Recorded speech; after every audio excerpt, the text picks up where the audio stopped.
La ilaha illallah Muhammadun Rasulullah. Assalamualaikum warahmatullahi wabarakatuh, sahabat yang dicintai Allah. Alhamdulillah, saat ini kita sudah berada di penghujung bulan Dzulqa'dah ya. Dan insya Allah besok kita akan berjumpa dengan bulan Dzulhijjah. Mudah-mudahan Allah Subhanahu wa Ta'ala berikan kemudahan pada kita untuk melalui bulan Dzulhijjah dengan segala kebaikan. Kita perlu tahu bahwa Allah Subhanahu wa Ta'ala dalam surah At-Taubah pernah menyampaikan dalam firman-Nya, A'udzubillahi minasyaitonirrajim, Inna iddatash syuhuri 'indallahi 12 syahran fi kitabillah. Jadi Allah menyampaikan bahwa bilangan bulan di sisi Allah itu ada 12 bulan. Ya, ada 12 bulan.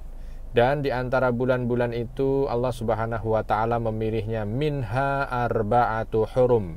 Di antaranya ada 4 bulan haram namanya ya. Haram di sini artinya adalah mulia. Salah satu haram juga karena di bulan ini Allah Subhanahu wa Ta'ala melarang untuk mengadakan peperangan.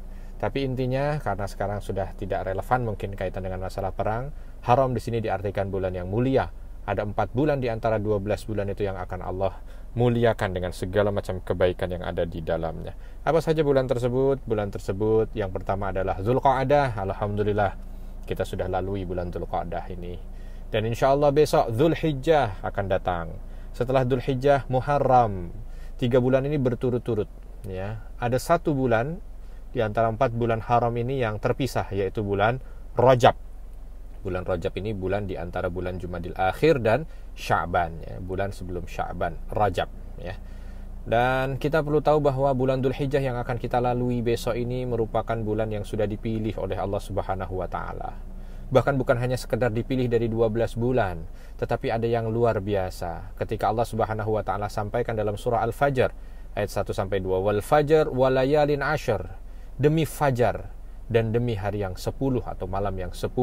Maka di sini ulama ahli tafsir bersepakat sebahagian besarnya bahwa yang dimaksud 10 di sini adalah 10 hari pertama bulan Dzulhijjah. Maka dari itu bulan Dzulhijjah yang akan kita lalui besok itu merupakan bahagian daripada bulan yang mulia. 1 dari 12 bulan Allah muliakan Dzulhijjah di antara bulan-bulan yang lain. Kedua, siang harinya Allah muliakan 10 awal itu dengan kemuliaan. Jadi kalau kita lihat di dalam sehari-hari ini ada malam dan siang, maka ternyata Allah pilih antara malam dan siang itu 10 malam terbaik dan 10 siang terbaik. 10 malam terbaik, 10 terakhir bulan Ramadan, dan 10 siang terbaik ya, 10 malamnya 10 akhir bulan Ramadan ya, ini 10 malam terbaik, dan 10 siang terbaik adalah 10 awal bulan Dzulhijjah.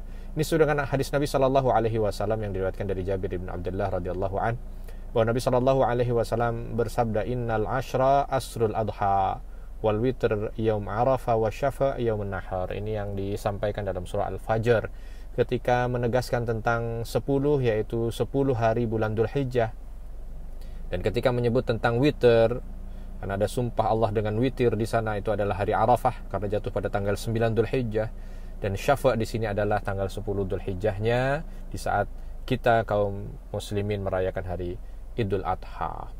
Maka dari itu subhanallah, ayat-ayat di sini menunjukkan tentang kemuliaan dan keutamaan bulan Dzulhijjah. Dan sahabat yang dicintai Allah, di antara keutamaan bulan Dzulhijjah itu banyak sekali. Akan saya sampaikan dalam episode pertama kita berkaitan dengan bulan Dzulhijjah ini ya. Yang pertama adalah ketika Nabi sallallahu alaihi wasallam menyampaikan dalam sebuah hadis sahih ya, yang diriwayatkan oleh Bukhari. Nabi sallallahu alaihi wasallam bersabda, "Ma min ayyamin", tidak ada hari-hari dalam 1 tahun ini, al-amalus salih fihinna, amal soleh yang dikerjakan oleh seorang hamba di dalamnya, ahabbu ilallah, lebih Allah cintai min hadhil ayyam, kecuali di hari-hari ini, yakni al-ashrul awal min Dzulhijjah, yaitu 10 awal bulan Dzulhijjah. Jadi 10 awal bulan Dzulhijjah ini apapun amal soleh yang dikerjakan oleh seorang hamba sangat dicintai oleh Allah Subhanahu wa Ta'ala. Jadi dari 360 hari Allah pilih 10 hari, di hari-hari itu Allah cintai semua amal soleh, jauh lebih dicintai dibanding dengan hari-hari yang lain. Bahkan ketika sahabat bertanya, qalu walal jihadu fi sabilillah, wahai Nabi, sampai dengan jihad di sabilillah juga, di jalan Allah juga, qal walal jihadu fi sabilillah, tidak juga jihad fi sabilillah. Jauh lebih baik amal soleh yang dikerjakan di 10 awal bulan Dzulhijjah ini. Kecuali kalau orang pergi berjihad, rajulun kharaja bi nafsihi wa malihi wa lam yarji' min dzalika bi syai'. Kecuali kalau ada orang pergi berjihad dan dia tidak pulang dengan apapun, artinya beliau mati syahid, maka itu memang merupakan bahagian amal mulia yang luar biasa di mata Allah. Di antara keutamaan yang lain, bahwa Islam ini, sahabat yang dicintai Allah, disempurnakan oleh Allah juga pada bulan Dzulhijjah. Ketika Allah Subhanahu wa taala berfirman dalam surah Al-Maidah ayat 3, A'udzubillahi minasyaitonirrajim, Al-yauma akmaltu lakum dinakum wa atmamtu 'alaikum ni'mati wa raditu lakumul Islam dina. Pada hari ini telah aku sempurnakan bagi kalian agama kalian, telah aku sempurnakan nikmatku atas kalian, dan aku telah ridha Islam jadi agama kalian. Ini turun pada bulan Dzulhijjah. Tentu ini kemuliaan pada bulan tersebut, bahwa Allah sempurnakan agama ini pada bulan Dzulhijjah.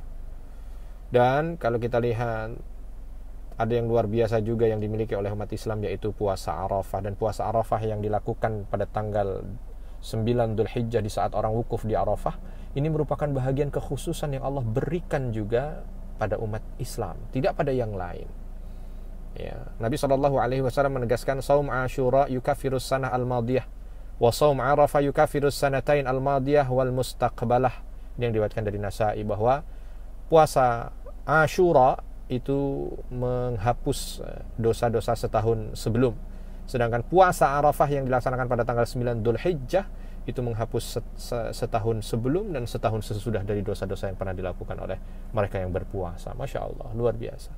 Dan puasa Arafah ini merupakan keutamaan yang Allah berikan hanya pada umat Islam, keistimewaan ya, yang tidak diberikan pada umat yang lain.